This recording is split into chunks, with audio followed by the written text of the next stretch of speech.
What's going on, guys? It's Greg here, aka NYPrepper.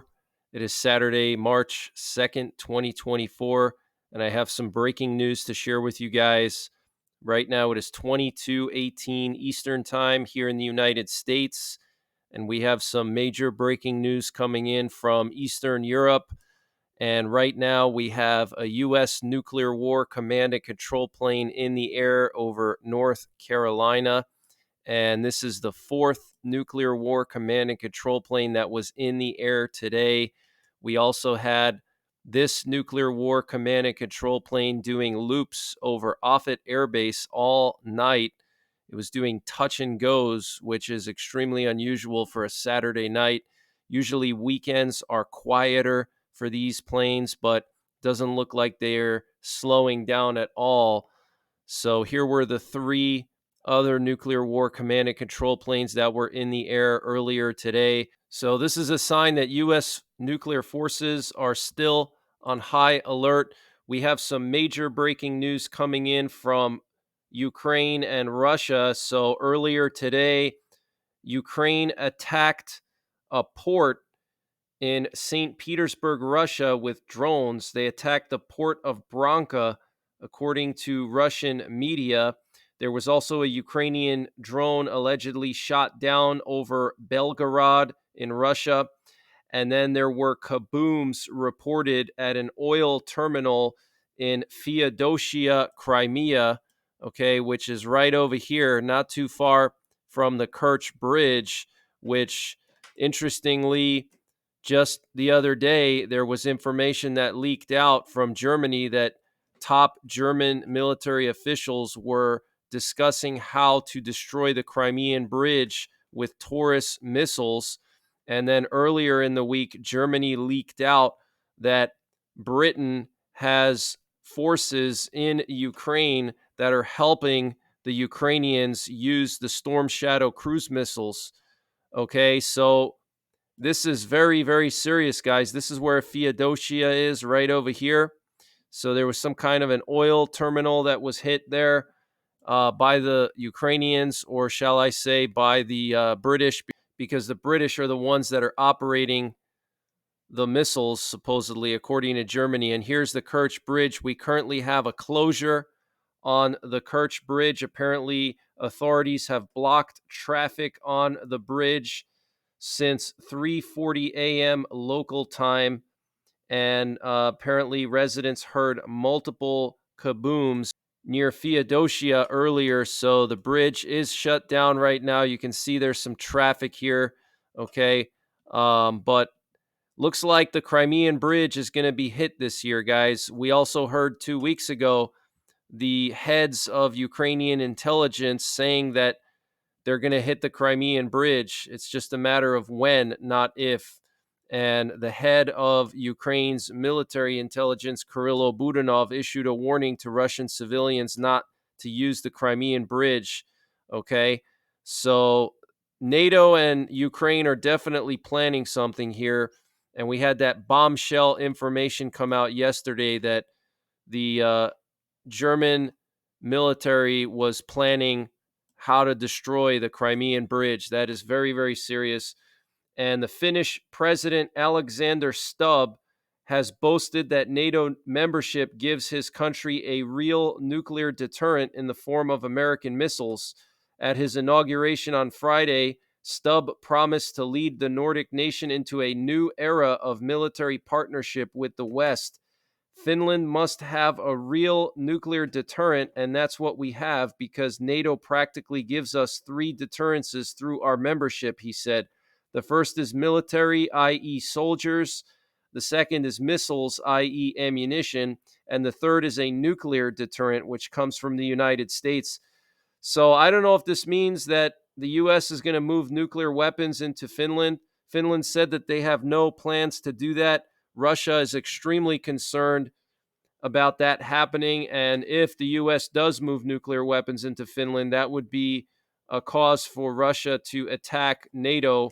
Not saying I agree with that. I'm just saying that that's what Russia would do 100%.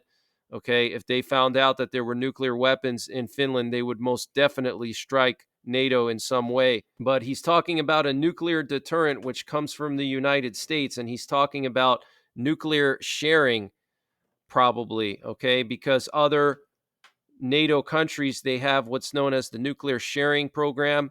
So there's 6 countries in NATO that have American nuclear weapons, the B-61 Mod 12 gravity bombs for the most part, and those are deployed by fighter jets. Okay, so maybe Finland wants them. I don't know. Okay, but this is pretty interesting. We also have reports of massive GPS jamming going on in northern Norway, and this is being reported by pilots, including military pilots. And what's interesting is just a few weeks ago, there was massive GPS jamming in northern Poland right next to Kaliningrad. And it was so bad that Polish pilots were complaining, civilian pilots, they were complaining, and even mariners, because they weren't able to navigate. Okay. So now it's happening in Norway after it was happening in Poland. Very suspicious. Obviously, Russia is behind that. And I want to remind you guys that we have this historic, unprecedented exercise in Eastern Europe right now. Okay, NATO is holding the largest exercise since 1988 with as many as 90,000 troops. There were as many as 30,000 troops in Poland this past week for the Dragon 24 exercise. And I don't believe this is just an exercise, guys. You don't move that many troops, that many tanks, and then just move them back. You know how much it costs to move, thousands of tanks and armored vehicles? It costs a lot of money. It's a lot of time. It's a lot of effort. They're not just going to move everything and then move everything back. That doesn't make sense. In my opinion, they're going to leave most of the equipment there and most of the troops there. Okay, they're concerned about something happening either in Moldova or in Poland or the Baltics or Finland. So they're moving everything eastward and disguising it as an exercise. Okay, the largest since 1988. And apparently, there's massive U.S. military reinforcements going to Iraq. A military convoy of more than 27 military trucks carrying military equipment, logistical supplies, and medical materials entered from northern Iraq, belonging to the global coalition forces. This is not the first nor the last convoy. The U.S. troops are working on reinforcing military bases in the region while simultaneously enhancing the security of the area. So that is very, very interesting. It sounds like they're preparing for all hell to break loose when Israel goes after Rafah and when they go after Hezbollah, especially. Okay, they're reinforcing everything. And senior U.S. officials are reporting that Israel has agreed to a 6-week ceasefire over the Ramadan holiday in the Gaza Strip, which will include a release of Israeli hostages and Palestinian prisoners. But they are waiting for a response to the ceasefire from Hamas. So Israel has already agreed to it. They're waiting for Hamas to agree to it. And remember, the last time Hamas rejected temporary ceasefire because they said they want Israel to pull all their troops out of Gaza, which is not going to happen. Okay. So we'll have to wait and see. But the Middle East is definitely a powder keg. Okay. And Israel will go into Lebanon. It's just a matter of time before they go into Lebanon. It's not if, it's when. Okay. And I think it's going to be in the spring or in the summer. A lot of experts are saying that as well, military analysts. And German Chancellor Olaf Scholz on Saturday promised a full investigation after what appeared to be a recording of confidential army talks on the Ukraine war was posted on Russian social media in a potentially huge embarrassment for Berlin. The head of Russia's state-backed RT channel, Margarita Simonyan, on Friday posted the 38-minute audio recording of what she claimed were German army officers on February 19th discussing striking Crimea. What is being reported is a very serious matter, and that is why it is now being investigated very carefully, very intensely, and very quickly, Scholz said on a visit to Rome.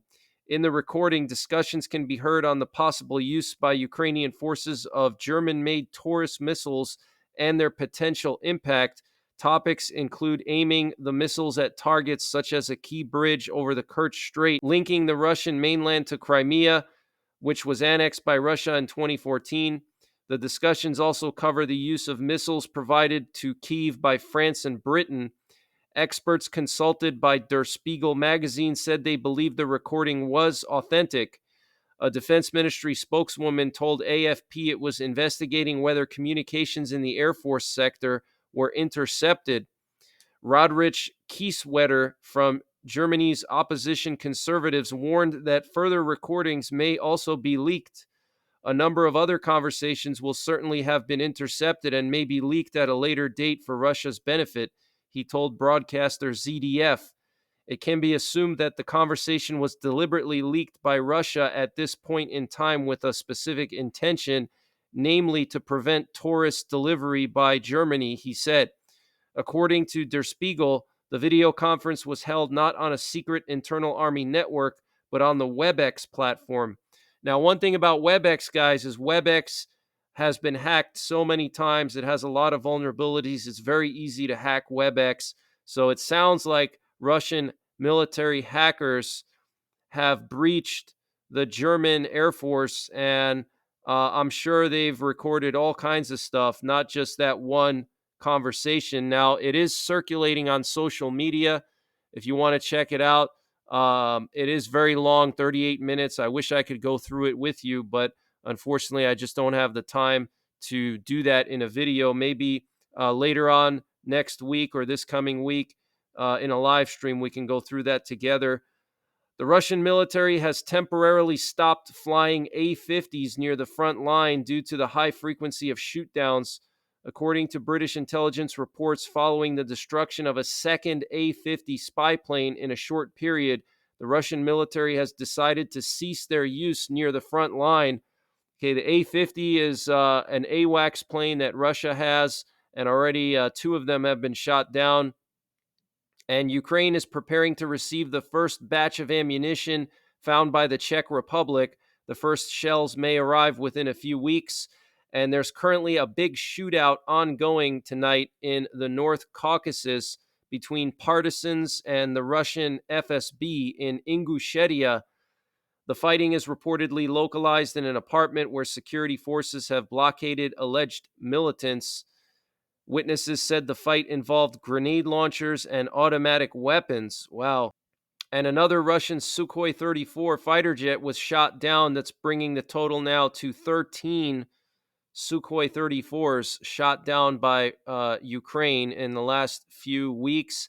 And apparently, Russian Sukhoi 35 disappeared from radar near Mariupol on Friday.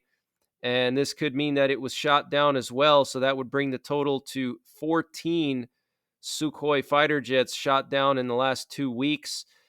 And the bodies of a woman and her 3-month-old son were found under rubble in Odessa in Ukraine after a Russian missile strike last night. So that's some of the latest breaking news that I have. I will be back tomorrow with more breaking news, but it looks like U.S. nuclear forces are still on high alert, even on a Saturday, which is normally a quiet day for U.S. nuclear forces. There were 4 E-6B Mercuries in the air and lots of emergency action messages today. So get prepared, guys. It looks like we could see a war between Russia and NATO maybe this year, maybe even next year at the latest. So until tomorrow, take care, God bless, and don't forget the 3 Ps: prepare, practice, and persevere. And this update was sponsored by My Patriot Supply. Guys, My Patriot Supply is doing a discount on their 1-month emergency food supply. And to get the deal, you got to go to preparewithnYprepper.com, and the link is in the description below this video. This is a 1-month freeze-dried food supply. It has a 25-year shelf life. Normal price is $237. They've dropped it down to $177. So that's a savings of $60. And it's all packed within 2 rugged, water-resistant buckets. Free shipping is included. $177 for 1 month of food. Where are you going to find a deal like that? They also have a general store, and they're always running discounts in their general store on various prepping and survival items. They have everything from MREs, potassium iodide, to survival seeds. And to get to their general store, you got to click on the My Patriot Supply logo at the top of the page when you get to preparewithnyprepper.com. And you'll see when you get there, they have everything you can imagine.